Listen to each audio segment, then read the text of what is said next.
Assalamualaikum warahmatullahi wabarakatuh.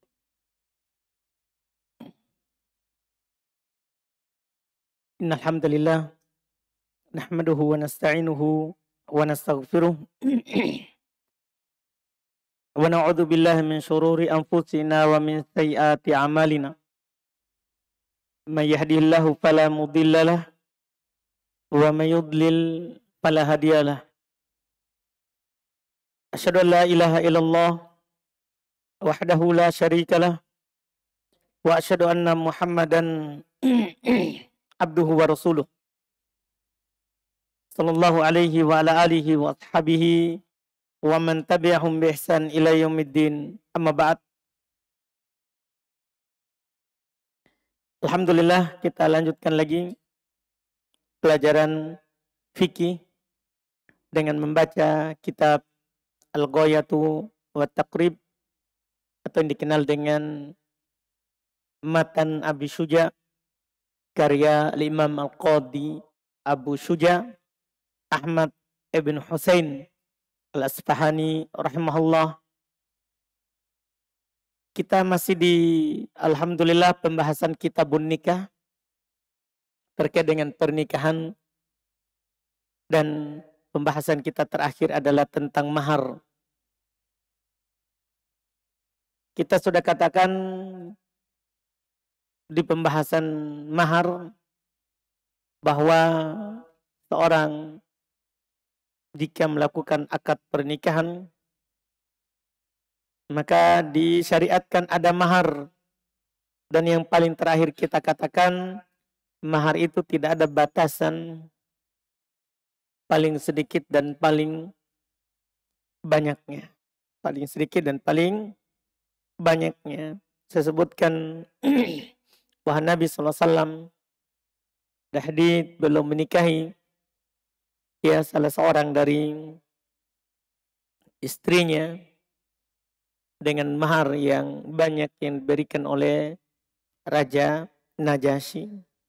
Dinukil juga, kita tidak nukil sebelumnya, bahwa dari hadits Aisyah radhiyallahu taala anha dalam riwayat Imam Muslim, demikian pula Imam Ahmad, bahwa Nabi juga menikahi istrinya dengan 500 dirham. Dengan 500 dirham. Kalau di Ummu Habibah, Nabi menikahinya dengan 400 dinar. Tentunya beda antara nilai dinar emas dengan dirham perak. Dengan dirham perak. Intinya Nabi SAW menikahi istrinya dengan mahar. Dengan mahar. Nah, sekarang ada lanjutan sedikit terkait dengan mahar. Masih ada satu poin terkait dengan hal yang dijadikan mahar. Kan sebelumnya kita menyebutkan mahar itu adalah barang atau benda. Ada emas, ada perak. Iya. Bahkan Nabi SAW katakan kepada yang kita sebutkan sebelumnya, kepada salah seorang sahabat yang tidak mendapatkan sesuatu yang dijadikan mahar, kata Nabi kepadanya, iltamis walau khotaman min hadidin. Cari walaupun cincin dari besi. Cincin dari besi. Jadi boleh juga besi. Cincin dari besi, artinya benda. Nah, sekarang ini ada ucapan terakhir beliau terkait dengan mahar yang diberikan ini. Kata penulis rahimahullah, wa yajuzu annahu yatazawwajuha ala manfaatin ma'lumatin. Boleh bagi dia, yaitu bagi seorang laki-laki, untuk menikahinya, yaitu perempuan, ala manfaatin ma'lumah, di atas mahar berupa manfaat yang dimaklumi. Jadi maharnya berupa manfaat, bukan berupa benda atau barang. Boleh. Iya. Seperti kita tahu bersama sejarahnya Nabi Musa. Kita ketika belum keluar dari Mesir ke Madian. Dia bertemu dengan dua orang perempuan yang menunggu ternaknya mau dikasih minum. Setelah selesai dari ternaknya para laki-laki, mereka kasih minum. Nabi Musa mendapatinya dan bercerita bahwa mereka menunggu karena menunggu laki-laki. Ini menunjukkan ini perempuan baik. Mereka tidak mau campur dengan laki-laki. Maka dia ceritakan kepada Nabi Musa bahwa bapak kami sudah tua, tidak mampu lagi mengembala. Sehingga kami yang kasih minum di sini. Maka Nabi Musa membantunya. Setelah dia membantunya, selesai itu dia tentunya serahkan kembali ternaknya kepada dua perempuan itu dan mereka pulang ke rumahnya. Nabi Musa tidak ikut. Dia beristirahat. Ini perempuan ceritalah kepada ayahnya. Ya, bahwa ada seorang laki-laki yang membantu kami dan mereka sarankan kepada ayahnya istajirhu. Pekerjakan dia, berikan upah. Bahwa dia mau bekerja dan dia katakan itu laki-laki kuat karena memang Nabi Musa kuat.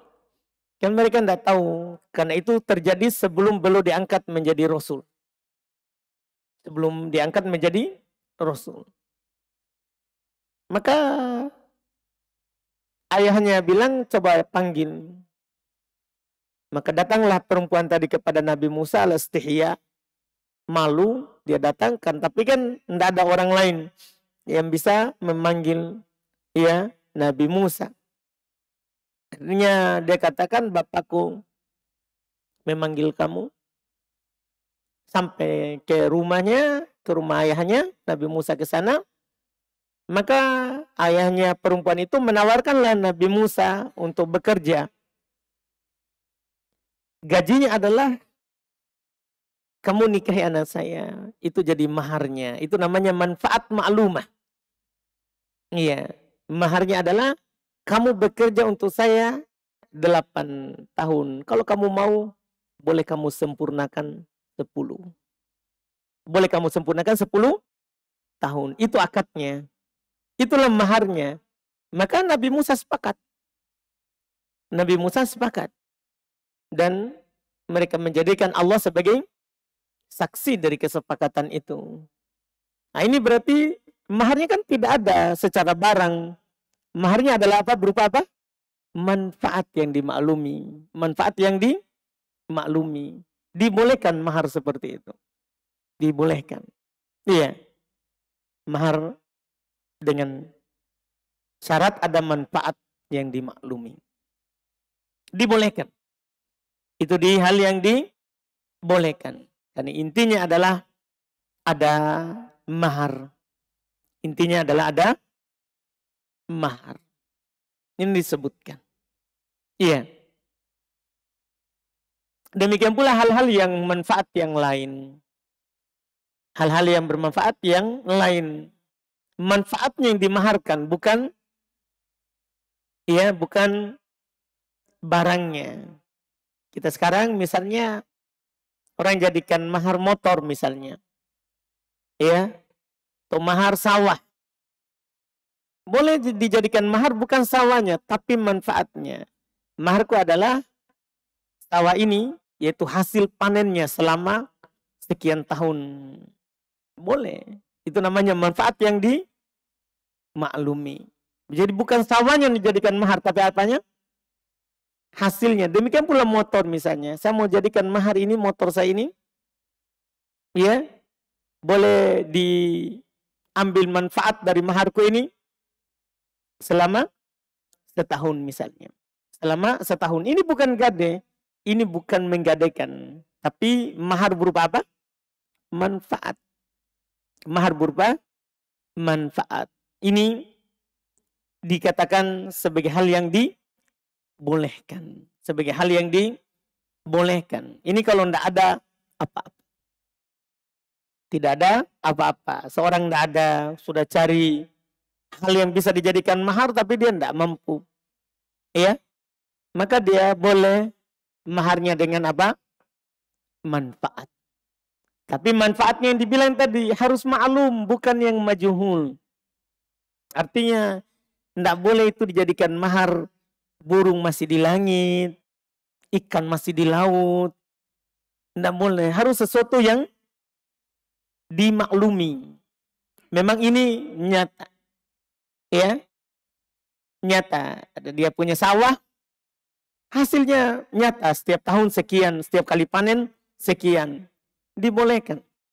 Dibolehkan. Atau dia punya rumah misalnya dikontrakan, iya boleh. Dia jadikan mahar manfaatnya. Yang penting hasilnya apa? Jelas. Hasilnya jelas. Ini yang belum sebutkan terakhir terkait dengan ya mahar yang disebutkan. Kemudian berikutnya beliau akan membahas dengan mahar ini boleh diambil kembali. Dan berapa diambil kembali, dan kalau boleh, kapan bisa bolehnya itu? Apa syaratnya? Ini yang beliau akan sampaikan berikutnya. Masih bahas tentang mahar. Kata beliau rahimahullah, wa yasqutu bit-talaqi qabla dukhuli nisful mahar. Masya Allah. Gugur dengan talak. Mahar itu gugur dengan talak. Tapi ada syaratnya.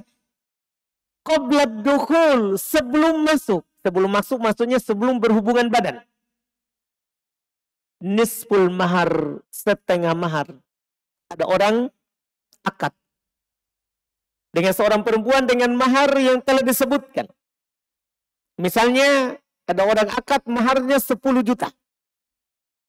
Sebelum dia baru pergi habis akad, pergi ke calon tadi pengantinnya, laki-laki, dia ke sana. Pada saat dia masuk langsung dia tidak suka. Belum berhubungan. Masih acara pernikahan. Dia langsung pergi melarikan diri keluar. Dia bilang saya tidak mau menikah dengan dia, saya talak. Iya. Maka gugur mahar. Ini untuk laki-laki. Demikian pula untuk perempuan. Sudah akad. Misalnya sudah akad.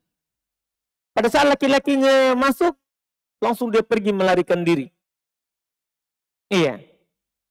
Maka gugur mahar kalau belum berhubungan badan. Berapa? Nisfu, setengah. Yang gugur adalah setengahnya. Berarti kalau 10 juta, berapa gugur? 5 juta. Ini tentunya hal yang disepakati, tidak ada silang pendapat.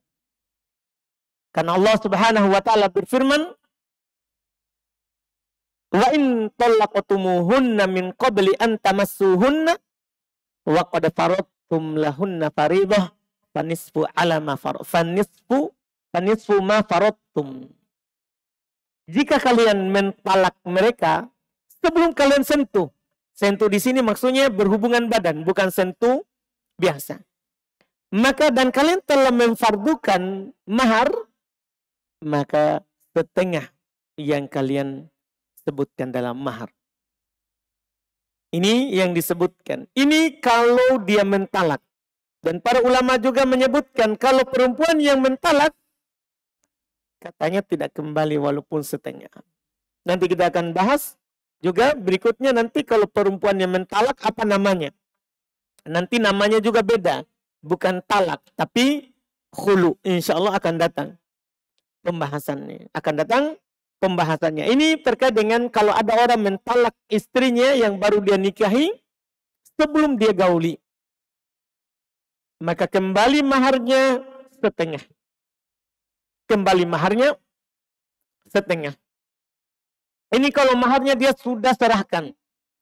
Bagaimana kalau dia belum serahkan, yaitu maharnya utang. Dalam akad, dia bilang, saya, ya, si wali perempuan, katakan, saya nikahkan kamu dengan putri saya, si Fulanah binti Fulan, dengan mahar, dia sebutkan maharnya, dia bilang dainan lillahi ta'ala, karena utang. Dalam keadaan apa? Utang. Karena Allah Ta'ala. Ya, dia utang maharnya, diakad. Laki-lakinya bilang, saya terima nikahnya dengan mahar yang diutang. Maka apakah juga jatuh? Jatuh juga setengah. Jadi kalau dia berutang mahar 10 juta, berarti nanti yang wajib dia bayar berapa? Sisa 5 juta saja. Ya. Dan ini untuk mengganti tadi. Kasihan perempuannya sudah akad tapi ditinggalkan. Sedih dia. Sudah tidak dapat mahar, tidak dapat juga orangnya. Untuk mengganti itu ya dikasih uang mahar yang disebutkan tadi. Dikasih uang mahar yang disebutkan tadi. Walaupun ini yang diutang ini diperselisihkan. Apakah kembali setengah atau gugur? Karena kan utang. Tapi yang benarnya dalam madhab adalah tetap digugurkan setengah. Karena ayat tadi adalah umum. Yang penting kalau dia sudah sebutkan maharnya walaupun utang. Walaupun utang maka gugur setengah. Selesai masalah mahar. Berarti kita pahami dari sini. Dari ayat tadi yang disebutkan dan dari pernyataan penulis. Berarti kalau sudah dukul, sudah dia sentuh istrinya, sudah berhubungan badan, kemudian dia ceraikan, maka gugur seluruh mahar. Itu pemahaman kebalikannya. Itu namanya mafhum al-mukhalafah. Pemahaman dari ayat. Kan ayat menyebutkan jika kalian sudah sebutkan mahar di akad, kemudian kalian belum menyentuhnya, kalian ceraikan, maka setengah. Berarti dipahami dari situ, kalau kalian sudah menyentuhnya, maka apa? Tidak gugur maharnya. Artinya mahar itu haknya siapa? Perempuan tadi seutuhnya.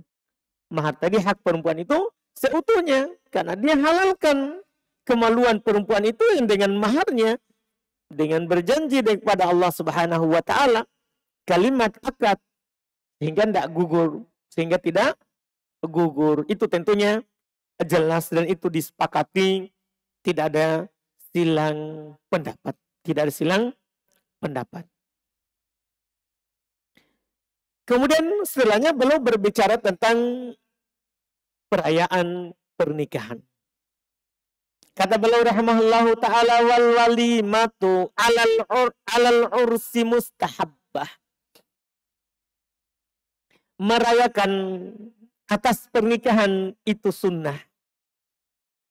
Merayakan pernikahan itu sunnah. Ini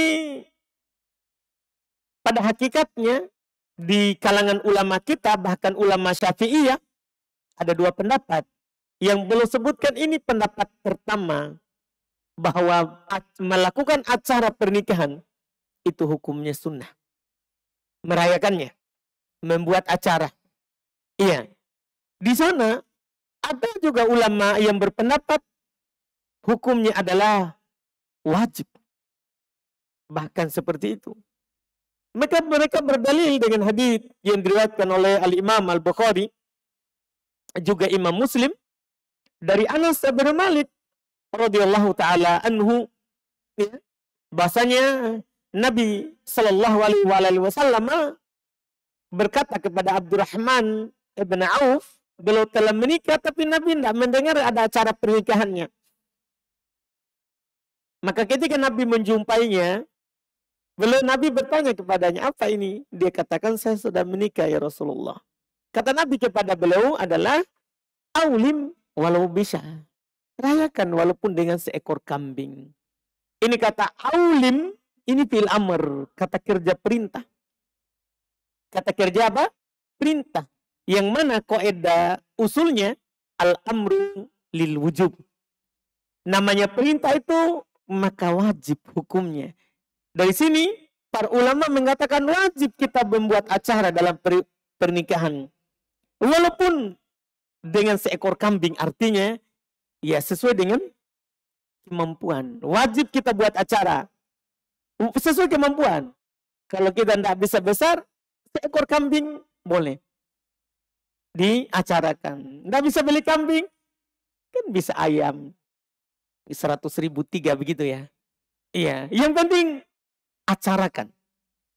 Yang penting acarakan. Karena Nabi mewajibkan itu kata mereka. Di sana juga ada ulama tidak, hukumnya adalah sunnah. Karena mereka berdalil dengan dalil umum. Nabi SAW terkait dengan harta, ya, dalam hadis yang diriwayatkan oleh Imam Ibnu Majah dari Fatimah bintu Qais, kata beliau, laisa fil mali haqqun siwa zakah. Tidak ada kewajiban untuk mengeluarkan harta kecuali zakat. Berarti dari sini kita pahami, berarti tidak wajib tadi walimah. Hanya saja hadis ini dikritik oleh para ulama, ya, disebutkan bahwa hadis ini adalah sanadnya apa? Dhaif. Dalam riwayat Imam Ibnu Majah. Yang menghasankannya akan mengatakan inilah yang menunjukkan apa? Sunnahnya. Untuk keluar dari silang pendapat. Bagi kita, karena ini memang dua pendapat. Satu ada perintah, satu ada mengatakan tidak ada kewajiban dalam harta adalah kecuali zakat. Ya. Walaupun hadis ini dibicarakan sanadnya. Kalau hadis pertama tadi jelas. Yang memerintahkan rayakan walaupun dengan seekor kambing, itu jelas. Riwayat Bukhari, Muslim. Makanya kan ini ucap dua pendapat ini bukan mengatakan tidak disyariatkan. Yang berbeda sepakat disyariatkan merayakan pernikahan. Cuman hukumnya apa? Ada mengatakan wajib, ada mengatakan apa? Sunnah. Nah, untuk keluar dari silang pendapat, kalau kita melakukan akad pernikahan, rayakan. Walaupun dengan seekor kambing. Tidak harus seekor kambing. Ini takbir paling ini. Karena waktu itu kan orang sembelih onta atau kambing. Dan itu yang terbanyak yang mereka gembalakan adalah onta kambing. Onta kambing. Ya kalau tidak bisa onta, kambing. Ya sekarang kalau kan tidak bisa onta. Bisa sapi. Tergantung juga tempat ya. Sebagai tempat lebih berharga kuda daripada onta. Seperti di Jeneponto. Kalau acara tidak sah kalau tidak ada kudanya dipotong. Begitu ya. Iya. Sebagian orang menceritakan kepada saya begitu. Biar 100 sapinya kalau tidak ada kudanya. Belum sah. Iya. Yang penting harus ada dulu kudanya. Itu bukan hal yang tercela. Karena memang dianjurkan untuk merayakan pernikahan. Selama orang butuh makan, yang salah itu adalah orang israf. Orang berlebihan. Tamu undangannya 100, dia potong 100 ekor sapi. Kan salah. Iya, salah. Itu berlebihan. Itu berlebihan. Tapi kalau orang punya banyak tamu undangan, kemudian dia potong juga banyak, tidak masalah. Tidak masalah. Karena kadang dalam masalah menyembelih, itu yang diukur adalah yang hadir. Yang hadir. Bahkan di orang-orang terdahulu, seperti Nabi Shallallahu Alaihi Wasallam, untuk mengetahui jumlah pasukan musuh, kan tidak mungkin musuh mengasih tahu bahwa sekian pasukanku. Tidak mungkin. Maka yang mereka perhatikan berapa ekor yang dia potong. Kalau dia potong 10 onta, berarti ada 1000 pasukan. Itu dijadikan ukuran. Kalau dia potong 8 onta, oh berarti ini kisarannya 800 ke atas. Itu yang dijadikan ukuran. Karena sembelihan ini sesuai dengan jumlah orang. Sesuai dengan jumlah orang. Ini kita kembali ke masalah sebelumnya. Masalah acara ini adalah tidak ada batasan terbanyak juga tidak ada batasan tersedikit. Tergantung dan sesuai dengan kemampuan. Sesuai dengan kemampuan. Kemudian kata beliau berikutnya, wal ijabatu ilaiha wajibun illa min udhrin. Ini bagi kita yang diundang. Kan yang menikah paling sedikitnya sunnah buat acara. Nah, sekarang kita kalau diundang, kata beliau, menjawab panggilannya, undangannya wajib. Kalau kita diundang, wajib kita pergi ke sana. Illa min udhrin, kecuali ada udur. ada udzur. Karena dasar pijakan dalam hal ini adalah hadis dari Nabi Shallallahu Alaihi Wasallam, hakul muslim alal muslim situn. Hak muslim terhadap muslim yang lain itu ada 6. Di antaranya apa? Ijabatud da'wa, menjawab undangan. Ya, menghadiri undangan. Kecuali udzur. Tentunya ini perlu sekali ini ucapan beliau, kecuali kita berudzur. Karena dalam kaidah fikihnya la wajiba illa ma'al istita'ah. Tidak ada kewajiban kecuali ada kemampuan. Artinya kalau tidak ada kemampuan, kita punya udzur, tidak wajib kita hadiri undangan. Itu sudah menjadi kaidah umum. Itu sudah menjadi kaidah umum dalam masalah menghadiri undangan walimah. Menghadiri undangan walimah. Iya.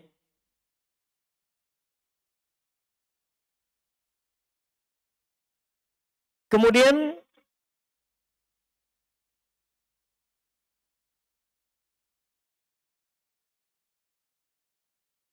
kata beliau berikutnya selesai. Kita masuk di fasal berikutnya. Iya. Ini langsung masuk ke hukum seputar ta'addud bagi orang yang punya lebih dari satu istri. Ini yang punya lebih dari satu saja. Jadi yang masih punya satu, sabar. Iya. Kata beliau rahimahullah ta'ala faslun, pasal atas wa taswiyatu fil qasmi baina zaujati wajibatun wala yadkhulu ala ghairil maqsumi laha li ghairi hajatin. Menyamakan, meratakan, menyetarakan dalam pembagian antara para istri itu wajib. Jadi ketika antum punya istri lebih dari satu, maka menyamakan, menyetarakan dalam hal pembagian itu hukumnya wajib. Ya, tidak dibolehkan seorang itu dalam hal pembagian ia tidak sama. Ini disebutkan.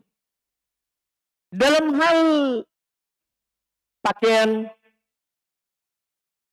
uang belanja, ya, tempat tinggal, dan bahkan nanti akan kita sebutkan sebentar dalam hal waktu. Waktu, bahkan juga nanti kita akan sebutkan dalam hal safarnya. Dalam hal safar. Kalau istri pertama dibelikan baju, istri kedua dibelikan baju juga. Kalau harganya 1 juta, istri kedua harus 1 juta juga. Jadi hati-hati. Iya. Kalau tidak, kita akan datang pada hari kiamat dengan pundak miring. Kan tidak enak. Yang lain lurus pundaknya, kita datang apa?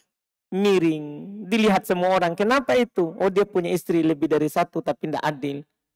Oh, itu malu. Iya. Jadi ini kata beliau, ini masalah ini hal wajib. Kata beliau wajib taswiyah. Wajib kita samakan. Bahkan kata beliau wala yadkhulu ala ghairil maqsumi laha li ghairi hajah. Tidak boleh dia masuk kepada yang bukan pembagiannya saat itu tanpa ada kebutuhan. Tanpa ada kebutuhan. Ini yang belum tegaskan di awal. Tanpa ada kebutuhan. Misal, ya, dalam masalah waktu. Dan menjadi sandaran dalam pembagian waktu adalah malam. Bukan siang. Karena malam, disitulah orang kembali ke rumah. Kecuali kata para ulama, orang yang kerjanya malam, pulangnya siang. Paling terbalik. Yang menjadi sandaran adalah siang, bukan malam. Tapi karena rata-rata orang kerjanya siang, kita pakai yang rata-rata, maka yang menjadi ukuran ini adalah pembagian malamnya. Siang itu ikut.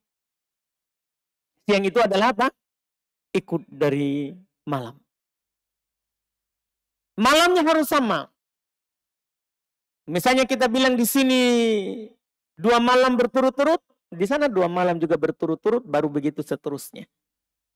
Begitu seterusnya. Iya. Demikian pula bagi yang membagi siang. Dia kerjanya malam. Pergi jam 5, pulang jam 5 subuh misalnya. Maka pembagian istrinya adalah siang. Malam ikut dengan siang. Harus sama. Kalau di sini 2 malam, di sini 2 siang, di sana 2 siang. Atau di sini 1 siang, besok di sana 1 siang. Begitu seterusnya.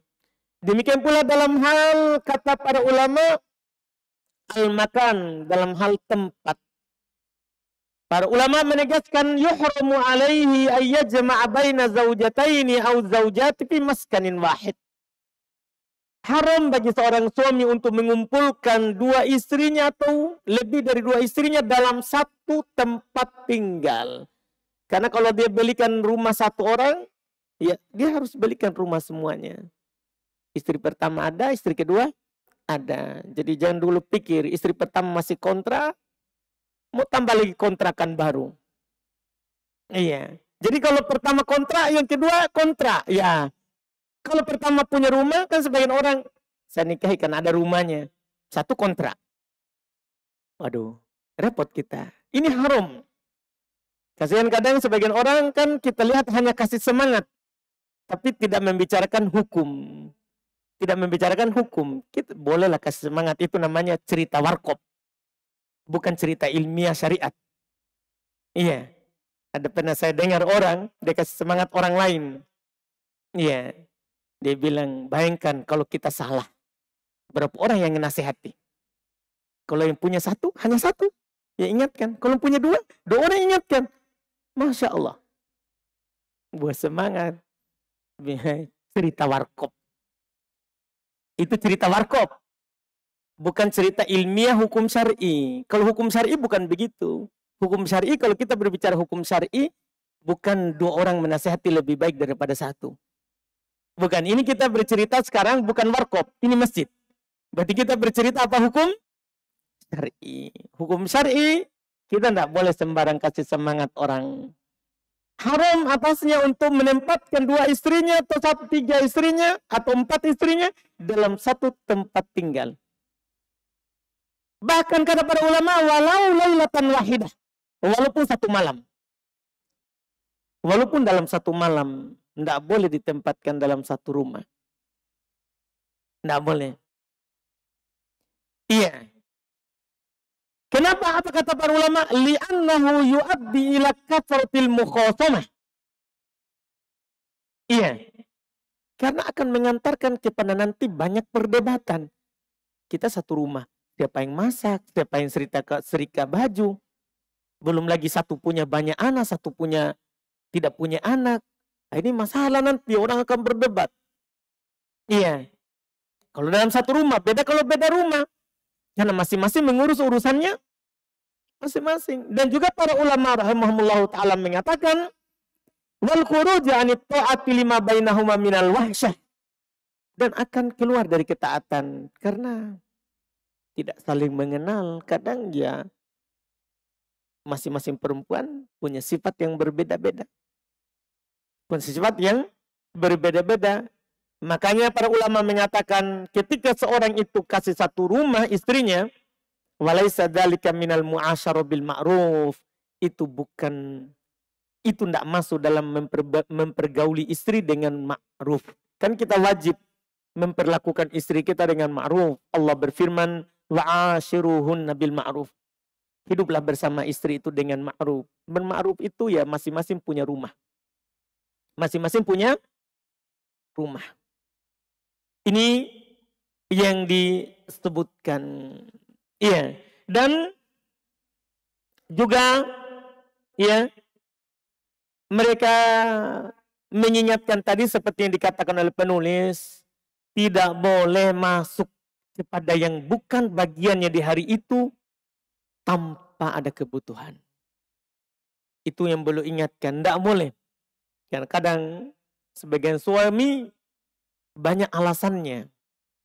Kalau tidak suka sama istrinya yang satu, apalagi kalau istri tua, terus dia punya istri baru, memang nanti dibedakan awal pernikahan. Akan dikatakan nanti, kalau kita menikahi gadis, beda kalau menikahi janda, tapi di awal saja. Setelah itu berlalu, harus adil. Tapi kadang sebagian orang punya rokiko, tipis agamanya. Sehingga dia mencari banyak alasan supaya pergi ke istrinya yang satu. Beli galon lah, beli gas lah, beli pulsa lah, macam-macam. Ya, dia alasannya. Macam-macam alasannya. Makanya perlu ingatkan ini masalah. Tidak boleh dia masuk kepada yang bukan jatahnya tanpa ada kebutuhan. Tanpa ada kebutuhan. Artinya berarti kalau ada kebutuhan, boleh. Itu tidak ada perselisihan. Darurat, memang dia butuh. Iya, butuh dibawa ke rumah sakit, butuh ini. Hal-hal yang darurat.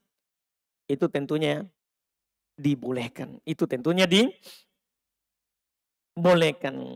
Iya. Ini yang beliau sebutkan. Demikian pula dalam hal pembagian ya, nafkah sudah kita sebutkan tadi. Ya, pembagian malam tadi sudah, kemudian tempat tadi juga sudah kita sebutkan. Iya.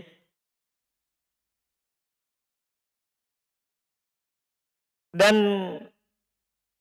jika misalnya dia ingin bermalam di salah satunya selain pada hari pembagiannya, maka apa yang dia harus lakukan? Maka dia lakukan seperti kalau dia mau safar, yaitu dia mengundi. Tidak boleh dia langsung bilang bermalam, dia undi antara istrinya yang mana dia mau bermalam, sebagaimana safar. Kata beliau, wa idza arada safar, kalau dia ingin pergi safar, dia bepergian, aqra'a bainahun,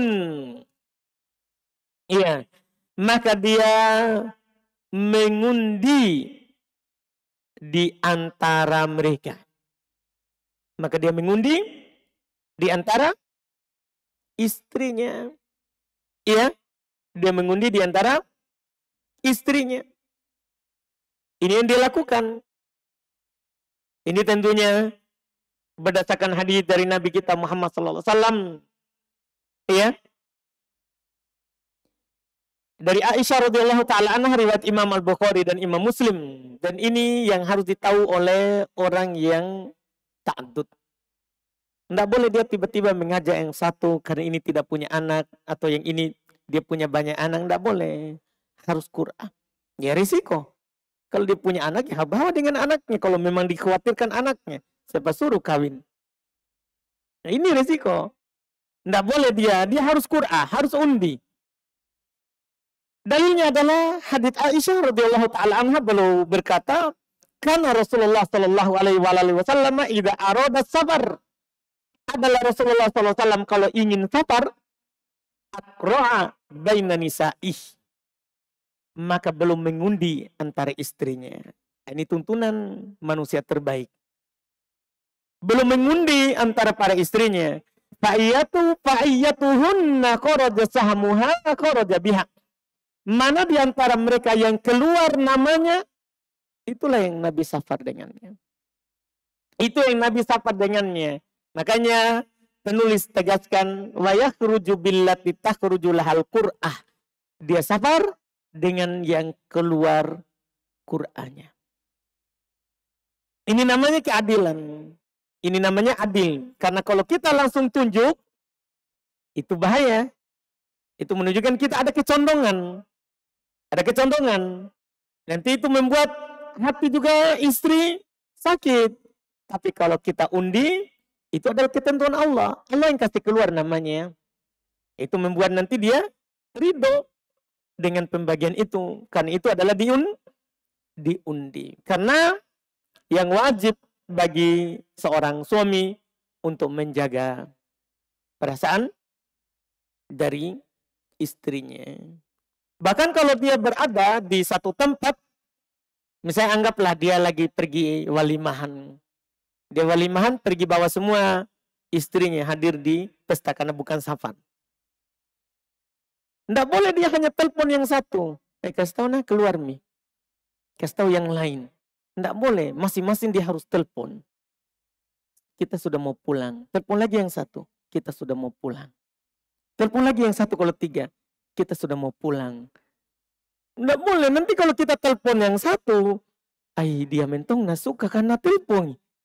Itu kan masalah. Itu yang masalah. Iya, ada saya baca baru-baru waktu safar ini, saya baca biografi salah seorang ulama, dia ta'addud.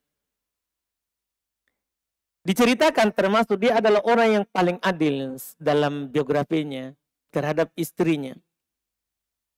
Sampai suatu ketika dia pernah bersamaan ada istrinya, jadi dia telepon satu. Setelah itu kan sama di satu tempat, tapi dia telepon lagi satu. Muridnya bertanya, kenapa engkau lakukan itu? Kan sudah kamu telepon yang satu, kan bisa juga dia kasih tahu sampingnya. Dia bilang untuk menjaga hatinya. Yaitu ulama, kita kadang bermudahan. Bukan kita ya, orang. Iya. Kenapa kita bilang kita ya? Orang-orang. Iya. Kenyataan kita lihat begitu. Iya. Kenyataan kita lihat orang seperti itu. Iya, enggak. Kita harus pahami ini namanya hukum syari. Ya, kita kan harus sama. Kalau satu kita telepon dalam sehari, kalau kita safar, tidak ada yang kita bawa. Maka harus telepon juga yang lain. Kalau satunya diajarkan agama, satunya juga harus diajarkan. Tidak boleh satunya diajar, ya kamu kan banyak anak, tidak perlu banyak hafal. Satunya kamu belum punya anak, harus kau hafal 10 juz sehari. Tidak boleh, harus sama. Harus apa? Sama. Itu di dalam masalah teori dalam ta'addud.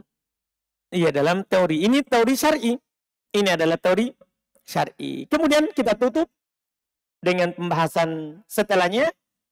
Kalau yang kita singgung tadi, wa in tazawwaja jadidatan. Kalau dia menikah istri yang baru, maksudnya dia tambah istri sekarang, qassaha bisab'in in kanat bikra.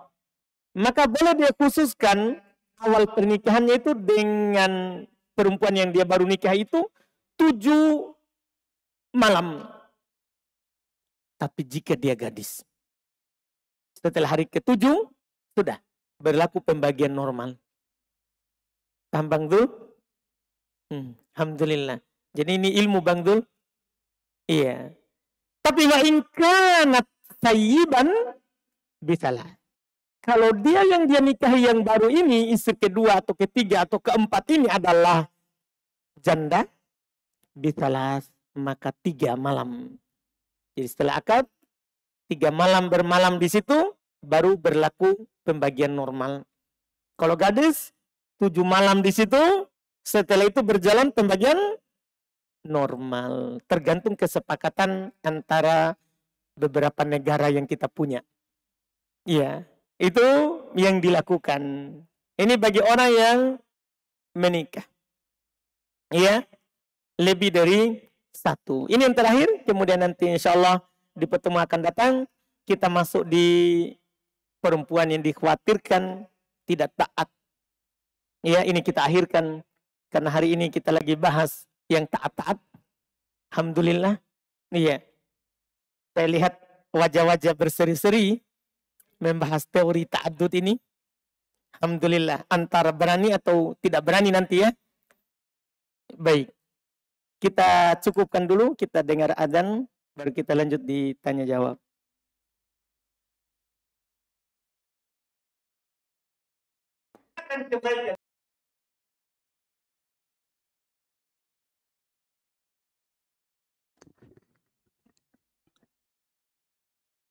Beberapa pertanyaan.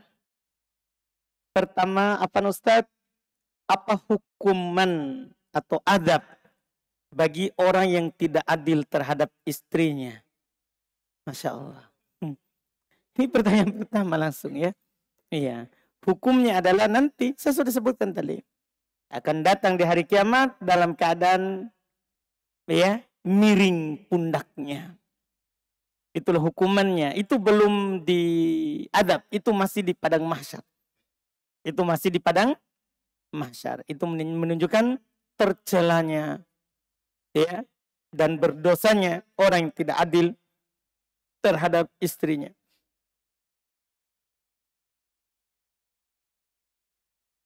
Alhamdulillah anak sudah hijrah. Doakan saya semoga istiqomah. Semoga istiqomah. Bagaimana hukum menelan ludah non mahram? Menelan ludah non mahram. Gimana caranya ini? Iya. Iya. Kalau masalah susah ya. Di sini sudah ada yang praktekkan diambil di tangannya begitu ya baru ditelan. Iya. Kalau non mahram dalam artian kalau orang ciuman misalnya, mohon maaf, sehingga dia telan ludahnya, ya ciumannya saja haram. Apalagi menelan ludahnya, tidak boleh. Itu tidak dibolehkan. Jadi non mahram ya, berarti si penanya insya Allah paham kalau mahram. Tidak apa-apa orang telan ludah pasangannya. Dia, misalnya dia cium bibir dengan istrinya. Tidak apa-apa ini dibahas sedikit-sedikit. Tidak ada masalah. Ya. Karena para ulama rahimahullah ta'ala membahas terkait dengan hukum puasa. Apakah cium bibir ya? Tahu cium bibir istri tak? Iya, tahu semua ini kalau bapak-bapak. Itu hukumnya boleh. Cuman boleh orang cium bibir istrinya. Tidak apa-apa, tidak ada masalah. Cium lidah istrinya, tidak ada masalah. Itu hal yang mubah. Istri kan punyanya suami. Terserah dia mau apain. Iya, mau apain. Cuman para ulama membahas, iya, hal itu kan boleh. Bagaimana kalau di Ramadan dicium bibir istrinya? Entah? Terus dia telan air liurnya, apakah batal puasanya? Batal, kan itu ludah orang lain. Itu sampai pembahasan begitu. Ludah orang lain batal. Iya, karena kalau ludah sendiri tidak batal. Kalau ini yang melakukan ini tidak boleh, harus kita bertobat. Ya, apakah nanti akan tumbuh sebagai daging yang haram? Tidak. Ini ya, bisa, tapi itu makanan yang haram ya. Ya, bagaimana cara bertobat dari hal tersebut? Bertobat saja, sesali apa yang telah terjadi sebelumnya dan itu akan gugur dosanya. Ia menyesali dan berjanji karena kita sudah berhijrah, bertekad kuat untuk tidak melakukannya kecuali dengan mahram kita. Dengan mahram kita. Paham saudara? Alhamdulillah. Bagaimana kalau dia ingin safar dan dia mengundinya? Dia mengundinya, tapi yang diharapkan semoga yang keluar itu istri pertama. Bagaimana itu Ustaz? Kalau dalam harapan tidak ada masalah yang dia tidak nampakkan. Yang dia tidak nampakkan. Tapi nanti kalau keluar undiannya adalah ya yang bukan istri yang pertama, maka dia harus ridho. Itu adalah ketetapan. Itu adalah keharusannya. Iya. Kalau dalam harapan tidak apa-apa orang. Tidak masalah orang berharap karena masalah hati susah diatur. Bagaimana hukumnya menjual kerbau bule? Kerbau bule. Iya. Kepada non-muslim. Yang kita ketahui mereka menggunakan kerbau bule sebagai tumbal. Untuk ritual atau kematian. Kalau kita tahu itu, tidak boleh. Kalau kita tahu dia akan jadikan sebagai tumbal, bukan potong untuk dimakan, tidak boleh kita jual kepadanya. Tidak boleh. Sama dengan jual parang ya. Itu kan jual barang yang mubah. Sama jual parang. Kita menjual parang mubah. Tapi ada orang beli parang di toko kita. Di depan lagi berkelahi. Langsung dia datang. Beli ke parang tak? Tidak boleh kita jual kepadanya. Karena kita tahu dia akan gunakan di hal yang haram. Jadi kalau kita tahu, tidak boleh. Tapi kalau kita tidak tahu, ada orang datang beli, kita tidak tahu dia mau apakan. Ini yang beli juga bukan non-muslim. boleh kita jual. Nanti kan dia gunakan setelah itu urusannya, karena kita tidak tahu. Dan tidak perlu kita tanya, ini untuk apa kamu beli? Tidak perlu. Wallahu alam.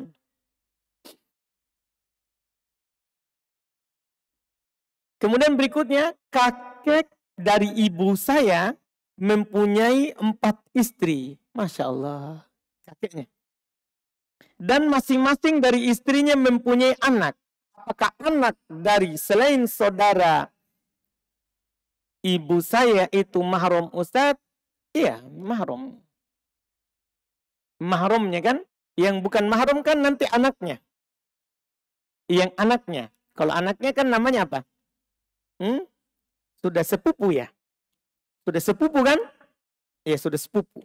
Kalau anaknya kan berarti saudara.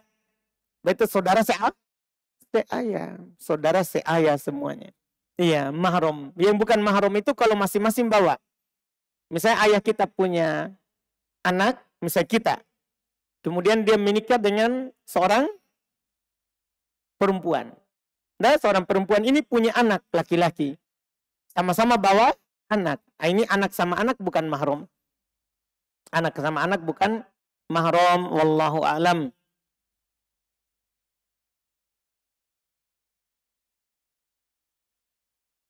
Silakan. Barakallahu fiik. Pertanyaan kami ada 2. Yang pertama mengenai muadzin. Apakah dia wajib membaca doa setelah azan? Terus yang kedua, itu apakah ada redaksi doa setelah azan selain yang ma'ruf Allahumma rabbaha dan seterusnya? Barakallahu fiik. Baik. Untuk pertanyaan yang pertama, apakah muadzin wajib? Tidak wajib ya. Kalau bilang wajib, tidak wajib. Orang yang mendengar juga tidak wajib. Sunnah hukumnya menjawab adzan. Tidak wajib. Cuman apakah muadzin juga dia membaca doa adzan? Tidak. Muadzin tidak membaca doa adzan. Yang membaca doa adzan itu adalah yang mendengar adzan. Karena memang lafadznya idza sami'tumul muadzin yuadzin faqulu mithla ma yaqulul muadzin. Apabila kalian mendengar muadzin adzan, kalian mendengar, berarti pendengar. Maka katakanlah seperti yang dikatakan oleh muadzin. Demikian pula masalah doa-doanya itu adalah dibaca oleh yang mendengarkan. Adapun muadzin tidak. Sunnah membaca doa adzan. Kemudian apakah ada bacaan lain dari doa adzan? Itu bacaan yang ma'ruf itu Allahumma rabba hadhihi da'wati tammah wassalatul qa'imah ati Muhammadanil wasilata wal fadilah wa ba'athu maqaman mahmudan ladzi wa'adtah. Sampai di situ itu dalam riwayat yang sahih. Ditambah di luar sahih dengan tambahan innaka la tuqliful mi'ad, itu tambahan yang syad didoibkan oleh para ulama karena menyelisih rawi yang lebih kuat. Ya, menyelisih rawi yang lebih kuat. Itu doa yang terkenalnya. Apakah ada doa lain? Ada. Doa lain itu bacaan asyhadu an la ilaha illallah wahdahu la syarikalah wa anna Muhammadar Rasulullah raditu billahi rabban wa bil islami dinan wa bi Muhammadin rasulah. Itu juga diantara doa ketika kita sudah mendengar adzan. Ketika kita sudah mendengar adzan. Di antara doa juga yang lain bersalawat. Bersolawat kepada Nabi SAW ketika sudah mendengar apa? Adzan. Itu wallahu alam. Kemudian pertanyaan berikutnya, apa hukumnya perempuan menjadi pembicara di depan banyak laki-laki? Tetapi yang disampaikan adalah perkara duniawi seperti kesehatan. Masalah duniawi, ya, masalah agama saja tidak, apalagi masalah dunia. Tidak boleh perempuan berbicara di depan laki-laki. Kata Nabi SAW, al-mar'atu aurah. Idza kharajat istashrafaha syaitan. Perempuan itu adalah aurat. Apabila dia keluar, maka akan dipercantik oleh syaitan. Apalagi sudah memang cantik. Yang tidak cantik saja akan dipercantik oleh syaitan. Kalau keluar. Kalau keluar. Hati-hati kalau. Ya. Ikhwan. Ya kan? Perempuan sudah pakai cadar rapi, datang ke Jannatul Firdaus, sengaja duduk depan situ, Iya, ingat matanya itu akan cantik. Siapa yang kasih cantik? Setan dari kalangan jin, kemudian dilihat oleh setan dari kalangan manusia. Iya, hati-hati. Nah, ini yang pakai cadar saja cantik sekali matanya, begitu. Iya kan? Kita kalau lewat orang yang tidak pakai celana, kita tutup mata. Tapi lewat yang bercadar ini masalah. Kita buka mata. Iya, cantiknya matanya, itu masalah. Tapi perempuan pakai cadar saja begitu.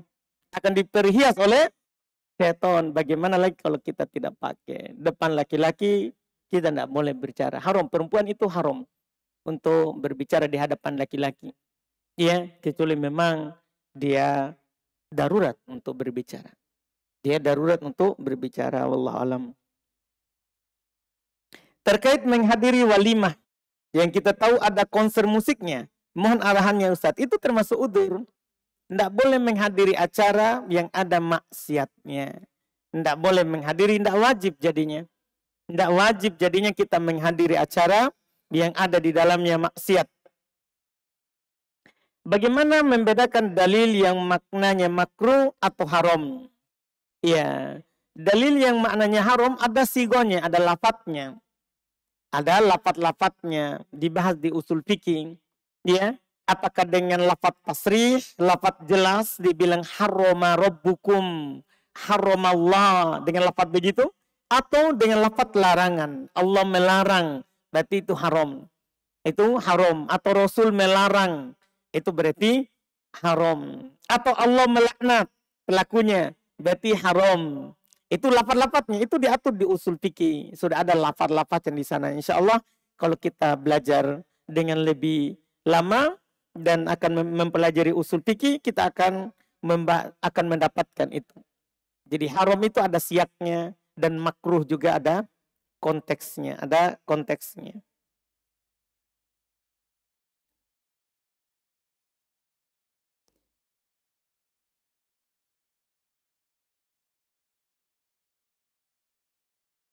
Saya pernah mendengar seorang bilang Ustadz begini Ustadz, ipar laki-laki bisa menjadi mahram ketika safar, asalkan istrinya itu kakak perempuan kita ada. Ini bagaimana Ustadz?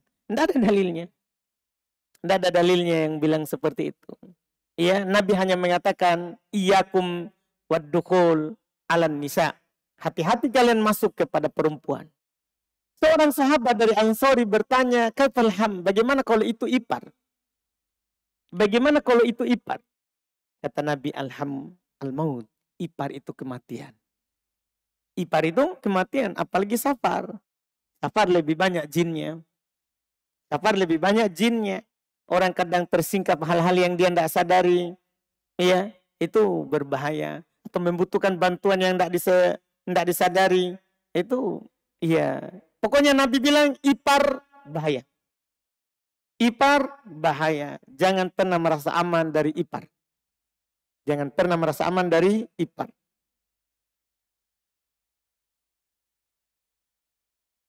Bagaimana hukum, apa Ustadz izin bertanya, bagaimana hukum melihat aurat? Melihat aurat seorang anak laki-laki yang sudah dihitankan. Karena anak laki-laki tersebut seringkali izin mau buang air, namun harus ditemani ustazahnya. Karena anaknya umur 4 tahun, belum bisa cebok sendiri. Tidak apa-apa kalau belum bisa. Ya, cebok sendiri itu namanya hajah dan maslahat. Dan maslahat.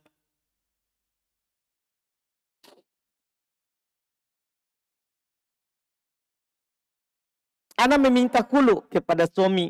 Dikarenakan suami berpemahaman tasawuf, ana menyerahkan mahar ana berupa emas secara utuh kepada beliau dan beliau menerimanya dengan sukarela.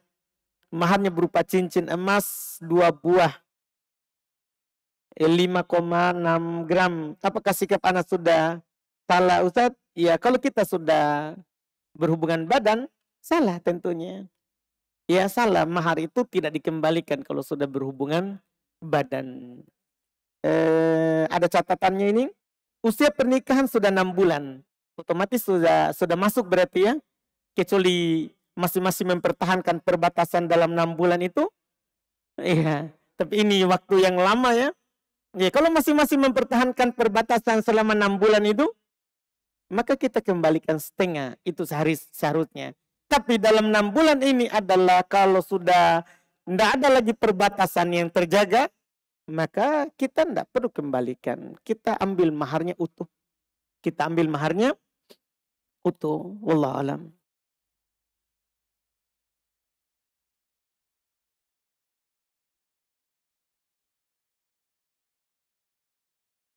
Jam berapa? Belum jam 8 ya? Apa Ustaz, lebih afdol mana ketika menghadiri walimah? Memberi amplop atau kado? Iya. Kalau afdol tidak ada. Yang paling afdol beri doa. Cuma orang tanya, mana amplopnya? Atas namanya. Iya. Jadi, ya kita ke undangan itu yang paling utama adalah kita mendoakan. Ya, itu yang utama. Kan itulah yang akan ada bersama pengantin. Sampainya mereka ya meninggalkan dunia ini. Kita doakan barakallahu lak, barakallahu lakuma. Terus wa baraka alaikuma wa jama'a bainakuma fi khair. Itu kan Masya Allah. Semoga Allah memberkahi kalian berdua, atas kalian berdua, dan mengumpulkan berdua di atas berkahnya. Masya Allah, itu yang paling utama. Adapun amplop atau kado, itu adalah ikut saja. Masuk dalam hadis umum, tahadu tahabu. Saling beri hadiahlah, maka kalian akan saling mencintai. Kan kalau ada hadiahnya, Masya Allah, tambah suka pengantinnya. Iya, kan mereka buka hadiah kita nanti. Iya, itu wallahualam dalam hal tersebut yang utama adalah doa.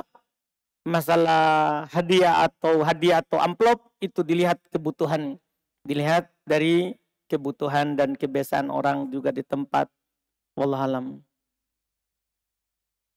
Wanita yang keguguran dengan masa kehamilan 2 bulan lebih, apakah darah yang keluar itu termasuk darah nifas? Dan apakah sama masa sucinya seperti nifas orang yang melahirkan? Tidak. 2 bulan lebih berarti belum jadi apa-apa.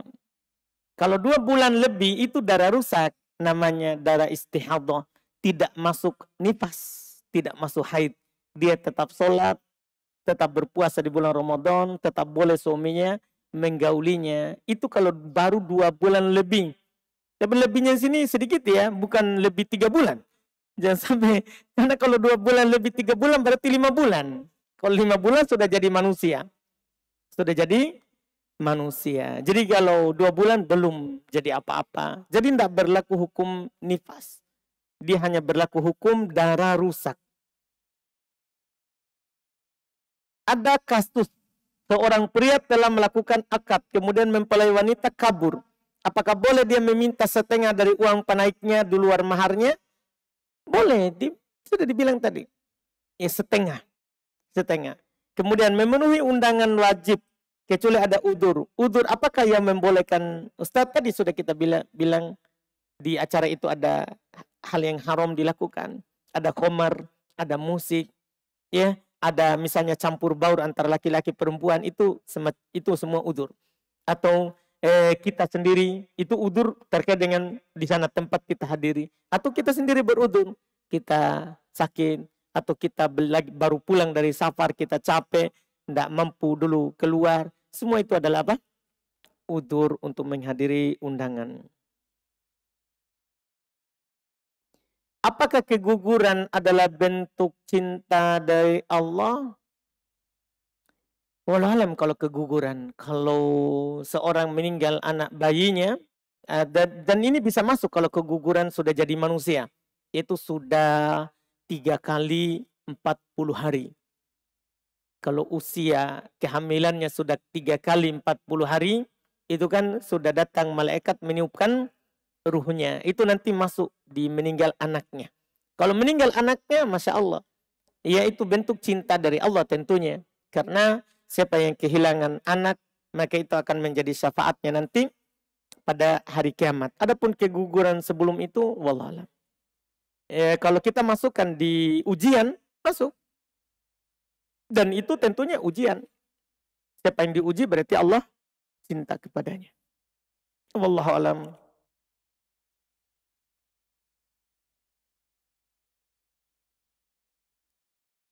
Wah, Masya Allah, pertanyaan keras. Apa hukum meminum obat kuat untuk pria, Ustaz? Karena dikatakan lemah oleh istri. Allahu Akbar. Bismillah. Iya. Ya kalau memang istri bilang lemah, boleh kita minum. Kalau tidak membahayakan badan. Kalau membahayakan badan, jangan. Gara-gara minum obat kuat kita pingsan. Kan harus diukur juga. Ukur juga. Kalau kita punya kekuatan segitu, ya begitulah yang kita mampu. Jangan sampai kita minum, wah, retak-retak semua tulang punggung tak. Jangan. Kalau membahayakan, jangan. Iya, kita sudah tua, ya, dapat istri masih muda, kuat. Wah, lebih baik kita talak. Karena kalau ditambah obat kuat bahaya, kita bisa mati di atas. Bahaya. Iya. Jadi kita yang pikir, saya tidak bisa katakan gimana begitu. Jangan sampai nanti saya bilang boleh semuanya beli, pergi, kasih cari, dia minum. Kenapa minum? Ternyata dia sakit. Kenapa kok minum itu? Ustaz bilang boleh. Jangan begitu. Ukur dirinya, ukur dirinya. Kalau memang itu perlu, ukur dirinya. Selama dia halal, tidak membahayakan badan, bismillah. Iya. Bismillah Bang Dul ya. Masya Allah.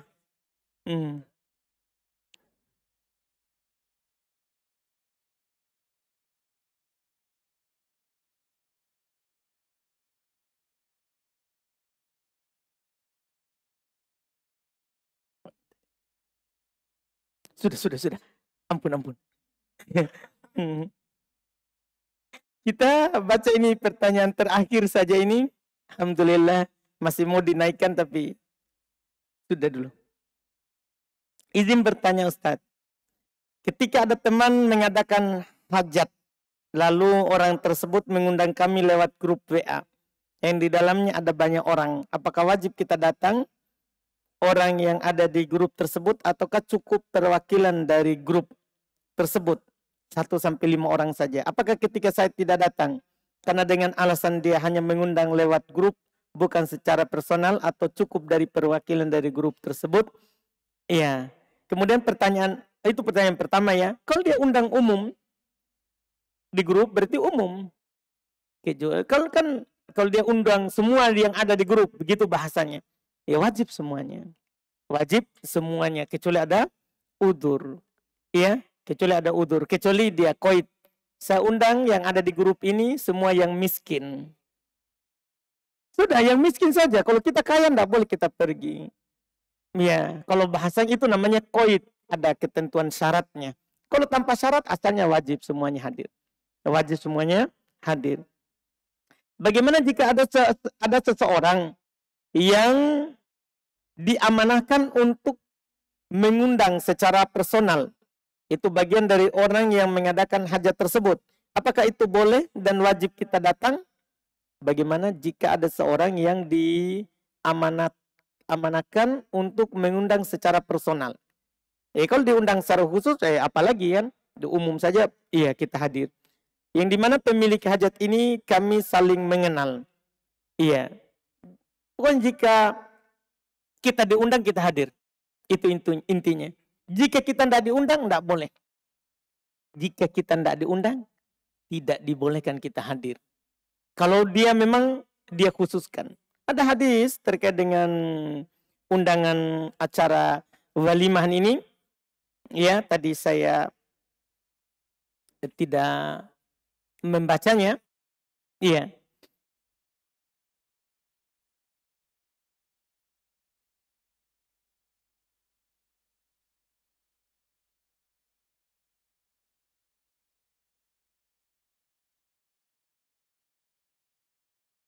Jadi dikatakan oleh Nabi Sallallahu Alaihi Wasallam dalam hadits riwayat Imam Muslim, iya, man du'iya ila walimatin falyatiha. Siapa yang diundang ke walimah, hendaklah dia datang.